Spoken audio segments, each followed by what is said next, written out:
Ethan had never been the kind of man to involve himself in other people's problems. His life was a predictable loop of work, chores, and raising Mason the best he could. Yet, the moment he saw that little girl standing helplessly by the abandoned gas station, something stirred inside him, a feeling he couldn't explain. Her silence felt heavier than words, her presence almost haunting. Driving away was impossible. It felt as if fate had placed her there, waiting for him. The cold wind cut through his jacket, but Ayanna didn't shiver. She simply stared, as though she already knew he would stop. The drive back home was quiet. Ayanna sat in the passenger seat, clutching Ethan's jacket around her tiny body. She didn't cry, didn't complain, didn't ask where they were going. Mason, naturally curious, ran toward the door when he heard the truck pull up. His eyes widened at the sight of the strange girl stepping out. For a moment, the house felt divided. One half belonged to the life Ethan knew, and the other was an unfamiliar path he hadn't chosen. Yet, Ayanna walked inside calmly, as though she belonged there all along. Mason tried asking her simple things, like whether she wanted food or water, but she answered with silence. Her gaze moved around the room as if she were memorizing everything, the photos on the wall, the ticking clock, the wooden floorboards. Something about her was unsettling yet peaceful. That night, Mason slept without the usual screams and tears that had haunted him for months. Ethan stood outside his son's room in disbelief. How could a complete stranger have such an effect? A sense of mystery settled over the house. On the second day, Ayanna finally spoke a complete sentence, though her voice was barely audible. Mason had been showing her his toy collection when she gently touched a small wooden horse and whispered, "He protects." Mason couldn't understand what she meant, and neither could Ethan, but the words lingered in the air like a secret message. She didn't explain further, returning to her quiet state. Everything about her felt intentional, as if every word she spoke had meaning far beyond her age. As dusk fell, the house seemed unusually calm. The tension that once lived in the corners of Ethan's mind, the unpaid bills, the stress at work, the loneliness, slowly dissolved. For the first time in years, he slept deeply. No dreams, no worries, just rest. He woke up before the alarm, energized and oddly hopeful. Something had shifted. Ayanna still hadn't said much, but her silence felt sacred, not empty. Mason woke up humming a tune he claimed Ayanna had hummed to him during the night.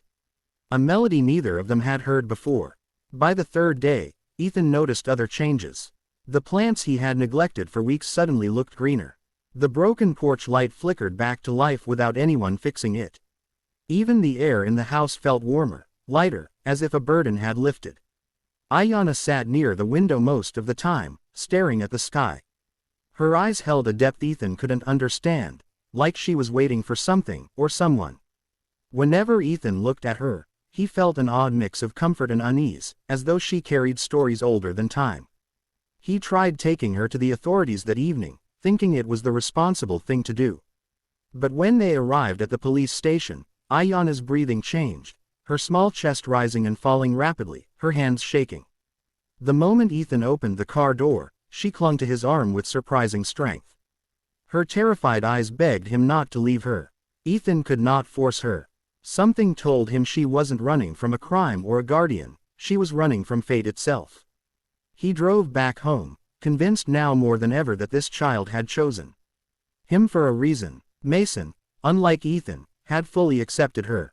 He followed her around the house, copying her silence as if it were a game. He no longer needed his night light, his inhaler, or his calming music. Ethan watched this transformation with awe. Ayanna hadn't spoken more than a few words, yet her presence healed something invisible. She never ate much, but she seemed stronger every day. Her eyes held stories, pain, wisdom, and something sacred. Ethan found himself staring at her one evening, wondering what she saw when she looked at him. Was he just a guardian, or part of something larger? On the fourth night, something strange happened. Ethan woke up to the sound of a soft chant coming from the living room. Ayanna was sitting cross-legged on the floor, her palms lifted upward, eyes closed. Mason slept peacefully on the couch beside her, as though in a protective cocoon. The chant was ancient. Ethan didn't recognize the words, but they resonated through his bones. He wanted to interrupt her, ask what she was doing, but his voice felt locked inside him. The air trembled, the lights flickered, and for a brief moment, Ethan felt as though time itself had stopped. By morning, Ethan had convinced himself he had imagined it. But his doubts shattered when the knock came. Thud, thud, thud. It wasn't the knock of a neighbor or a delivery man, it was a demand. Ethan opened the door and froze. 3 Apache women stood outside, each with a presence that felt ancient and powerful. Their eyes weren't angry, they were knowing. They looked past Ethan, toward Ayanna, as if the child's arrival had been expected. In that moment, Ethan realized something terrifying. Ayanna wasn't lost. She had been sent, and whatever she carried wasn't just a story, it was destiny. Ethan stood frozen, every instinct in his body telling him to protect the little girl behind him. The 3 women did not move, yet their presence felt heavier than the winter air. The elderly woman's gaze bore right through him, as if she could see not just his fear, but his past, his doubts, his secrets. Ayanna didn't run, didn't hide, she simply held Ethan's sleeve tighter, her eyes locked on the old woman with a strange mixture of fear and recognition. Ethan didn't understand what was happening, but one thing was clear, this was no ordinary visit. The warrior-like woman stepped forward, her boots crunching against the gravel. Her braids swung like ropes of history, as if every strand held a story. "You sheltered her," she said, voice sharp but not hostile. Few would dare that. Ethan opened his mouth to speak, but no words came.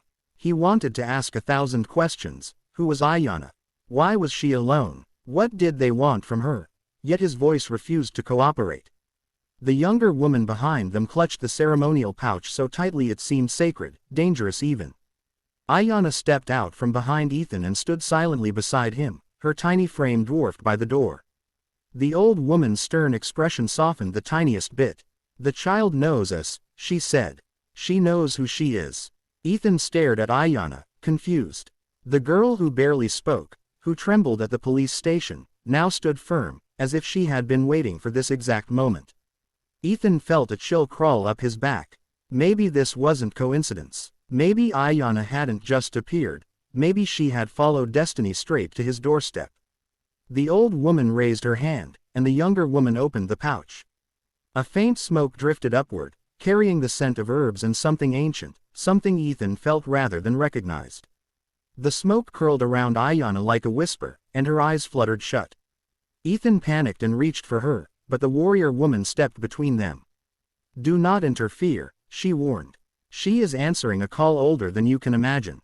Ethan's heart raced. Was this some ritual? Was Ayanna in danger? Everything inside him screamed to grab her and run, yet he remained rooted.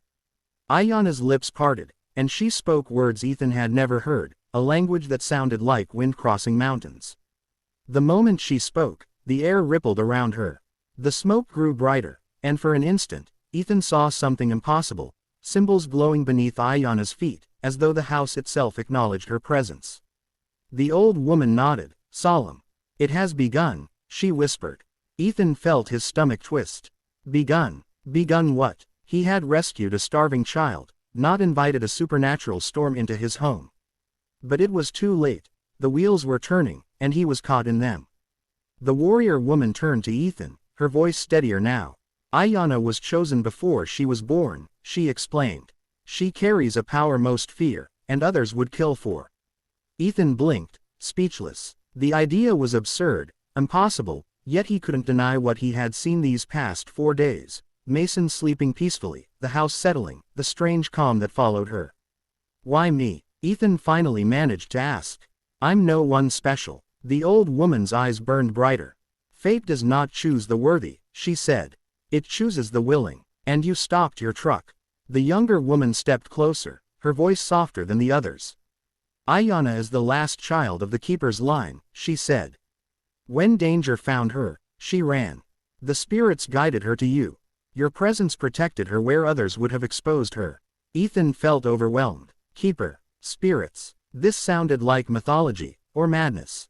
Yet Ayanna turned toward him, placing her small hand in his. Her touch was warm and steady. "You are safe," she whispered.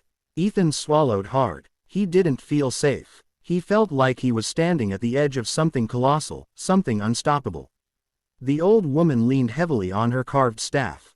Your home has changed because she is here, she said. Her gift heals, but her curse draws those who seek control. Ethan's pulse quickened. Someone was looking for